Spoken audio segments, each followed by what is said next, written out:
السلام علیکم عثمان۔ قرآن مجید کے زمانے نزول کے بارے میں انفارمیشن اکٹھی کر رہے ہیں تاکہ قرآن مجید کو مزید بہتر طریقے سے سمجھنے میں ہمیں مدد مل سکے۔ ہم لوگوں نے کافی ساری صورتوں کو کور کی ہے اور اس کے اندر اگر آیات کی انفارمیشن بھی ہے تو وہ بھی کور کی ہے، اور یہ مولانا مودودی کی تفہیم القرآن سے ہم لوگ انفارمیشن اکٹھی کر رہے ہیں۔ ابھی تک ہم لوگوں نے پڑھ لیا تھا سورہ الواقعہ سورہ نمبر 56 تک، اور اب اس کے بعد ہے سورہ الحدید سورہ نمبر 57۔ اس کے بارے میں مولانا مودودی لکھتے ہیں کہ یہ سورہ غزوہ احد اور صلح حدیبیہ کے درمیان کسی زمانے میں نازل ہوئی ہے، اور مزید پھر وہ لکھتے ہیں کہ اس کا زمانہ نزول سن 4 ہجری اور سن 5 ہجری کے درمیان قرار پاتا ہے۔ یہ تھی سورہ الحدید سورہ نمبر 57، اور پھر اس کے بعد ہے سورہ المجادلہ سورہ نمبر 58۔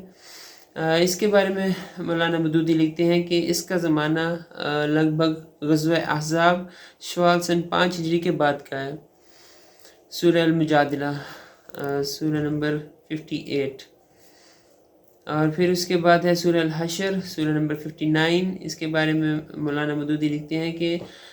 یہ سورہ غزوہ بنی نذیر کے بارے میں نازل ہوئی۔ انہوں نے حضرت عبداللہ بن عباس رضی اللہ تعالیٰ عنہ کو ریفر کرتے ہوئے یہ بات کی کہ ان سے یہ بات ہم تک پہنچی ہے کہ یہ سورہ الحشر جو ہے یہ غزوہ بنی نذیر کے بارے میں نازل ہوئی تھی، جس طرح سورہ انفال غزوہ بدر کے بارے میں نازل ہوئی تھی۔ اور غزوہ بنی نذیر کے بارے میں جو ایک روایت ملتی ہے، اس میں سے صحیح روایت جو ہم لوگ کہہ سکتے ہیں وہ یہ ہے کہ یہ ربیع الاول سن 4 ہجری کا واقعہ ہے۔ غزوہ بنی نذیر ربیع الاول سن 4 ہجری میں پیش آیا۔ تو یہ تھی اب تک کی صورتوں کے بارے میں، زمانہ نزول کے بارے میں، اور پھر آپ لوگوں سے دوبارہ سے ریپیٹیشن میں یہی بات کہوں گا کہ آپ لوگوں کا فیڈ بیک بہت زیادہ ضرورت ہے۔ آپ لوگ ایک تو مجھے انفارمیشن دے سکتے ہیں، بتا سکتے ہیں کہ کس طرح ہم لوگ یہ جو السٹریشن سی بنتی جا رہی ہے اس کو زیادہ سے زیادہ لوگوں تک پہنچا سکتے ہیں، کون سا پلیٹ فارم یوز کر سکتے ہیں، کس فارم میں، جیسے PDF ہے تو اس فارم میں ہم یہ لوگوں تک پہنچا سکتے ہیں اور وہ زیادہ سے زیادہ اس چیز سے فائدہ اٹھا سکتے ہیں۔ اور پھر ایک اور فیڈ بیک آپ لوگوں کا یہ مل سکتا ہے کہ آپ لوگ اگر مجھ سے کوئی غلطی ہوتی ہے تو وہ مجھے بتائیں، کوئی امپروومنٹ اگر ہو سکتی ہے تو وہ مجھے بتائیں،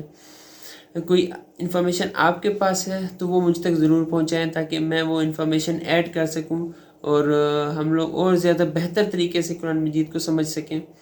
تو یہ فیڈ بیک آپ لوگوں کی طرف سے ملے گا، آپ لوگوں کے کمنٹس آئیں گے تو اور بھی زیادہ بہتر طریقے سے ہم لوگ آگے بڑھ سکتے ہیں، اور حضور صلی اللہ علیہ وسلم کی حدیث کے مطابق بہترین لوگوں میں شامل ہو سکتے ہیں، قرآن مجید کا علم سیکھ کے اور دوسروں تک قرآن مجید کا علم جو ہم لوگوں نے سیکھا ہے وہ پہنچا کے۔ بہت شکریہ، جزاکم اللہ خیر۔